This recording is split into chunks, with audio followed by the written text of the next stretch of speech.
because it's based on an ontology that has a specific transcendental eternal source. And this material world is just a temporary manifestation or reflection of that. Now, this is an actual ontological tree diagram.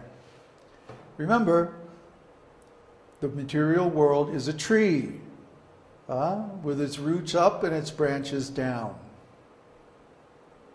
It's a tree, just like this diagram is a tree. Okay, this is a real ontological chart which shows two entities and the relationship between them. Remember, in ontology, everything is triple. Threes. Just like we have in a sentence, the subject, the verb, and the object. There's a reason that sentences are like that. It's because the world is like that. And the sentence is just a reflection of the world, or a symbol of the world. Similarly, an ontology diagram is a symbol of a relationship. And it gives the quality that relates two things to each other. And this is called an ISA diagram. ISA. For example, we have here a potency. Potency is a thing.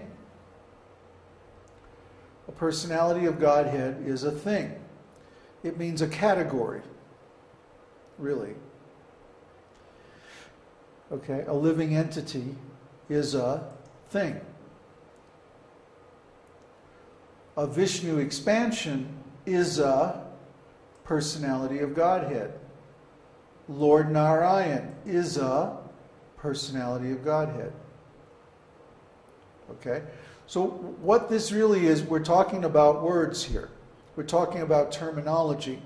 We're talking about the relationships between these different terms and how they reflect the actual relationships between the things that we're talking about.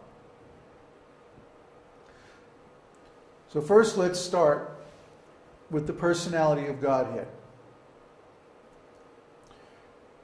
Personality of Godhead means any Vishnu Tattva entity.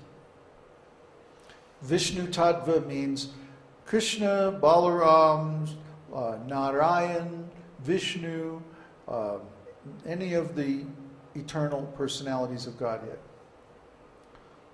Now, these represent different types of personalities of Godhead. For example, we have the Supreme Personality of Godhead is a personality of Godhead. Okay? Now, there's only one instance or actual being that conforms to this particular category, and that is Krishna. Krishna is the Supreme Personality of Godhead. Okay? But the Supreme Personality of Godhead is a personality of Godhead. So you see, we're talking about different categories and how they relate to one another. The Supreme Personality of Servitor Godhead is a personality of Godhead. The only instance of the Supreme Personality of Servitor Godhead is Balaram. Balaram is the only individual that satisfies that category. But then we also have Chaturvyuha. Chaturvyuha means what? Vasudev, Sankarshan, Pradyumna, Aniruddha. Those four individuals are instances of Chaturvyuha is a personality of Godhead. Similarly, Lord Narayan is a personality of Godhead. And the Vishnu expansions in general, each one is a personality of Godhead. The individuals or instances that satisfy that description are Karanadakashaya Vishnu, Kshiradakashaya Vishnu, Garbhodakshaya Vishnu, and the Vaikuntha Vishnu forms. Like that. Then there are the potencies, or the Shaktis. Now the potencies, or Shaktis, of the different personalities of Godhead are divided into three. The internal potency, the external potency, and the marginal potency. Each one, for example, the external potency is a potency. The marginal potency is a potency. Okay, they're all Shaktis. And here we see of the external potencies, we have Mahamaya is an external potency, and Maya is an external potency. What's the difference? One is eternal, the other is temporary. The Maya potencies are manifested along with the material universe, and then when they're unmanifested, they disappear along with all the demigods. But Mahamaya is eternal, just like Sadashiva is eternal. Same thing here, we have Shiva Tattva. Sadashiva is a Shiva Tattva, and Rudra is a Shiva Tattva. But Rudra is manifested along with the creation, and then disappears at the end when the creation is dissolved. But Sadashiva, Sada means eternal. So it's Sadashiva means he's always there.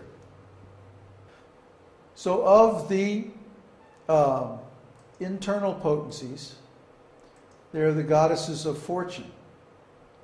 Goddesses of fortune, or Lakshmis, are all internal potencies. So Vishnu Lakshmi means the consorts of the lords of Vaikuntha. Yoga Maya, meaning the consort of Balaram. And all the transcendental potencies on any Vaikuntha planet, or of any form of Vishnu, or even the different Leela avatars and so on, they're all considered goddesses of fortune. So just like Krishna, when he expands, each one of his expansions is an individual, is different, yet the same. The same but different. Similarly, his potencies are all different expansions of Radha. And they are, although one, also different. So many Vaikuntha Lakshmis is a Vishnu Lakshmi. So all the Lakshmis in the Vaikuntha world are all different Vishnu Lakshmis. They're all different goddesses of fortune, and they're all internal potencies of the Lord. Florian asked, is Rudra Shiva, or am I getting that wrong? Rudra is an incarnation of Shiva, in the same way that Garbhodakshaya Vishnu is an incarnation of Narayan. And then Rudra is an expression of Shiva. Okay, and of the living entities, we have liberated living entities in the spiritual world and conditioned living entities in the material world. Eternally liberated. Right, eternally liberated and eternally conditioned. So it's amazing, it's a miracle actually, that eternally conditioned living entities can transfer back to being eternally liberated. It's simply the grace of the Lord. It's just mercy. Really, there's no other explanation for it. It's His kindness. He doesn't have to do it. We made the mistake of coming here. So, now we want to change our minds? Oh, well, yeah. It might take a while. But we can go back to the spiritual world if we really want to. So this is a formal ontological diagram that illustrates something very similar to this one. This one is in flowchart format, which is a little bit easier to understand because we can see how Krishna expands into various forms and how each of them has a corresponding consort and so forth, and how the living entity can either be in the spiritual world or down here in the material world. In the other diagram, Question? we will have to put the relationships between the categories or something like that? Well, there are more relationships than are shown in this diagram. For example, Sada, Shiva, and Rudra being eternal and temporary. The same with liberated and conditioned living entities. See, in the other diagram, we had the material world and the spiritual world.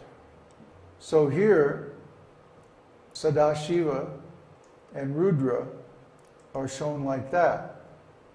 In this diagram, Sadashiva and Rudra are shown to be both categories of Shiva Tattva. It's a little bit different. Like I said, this is a strict ontological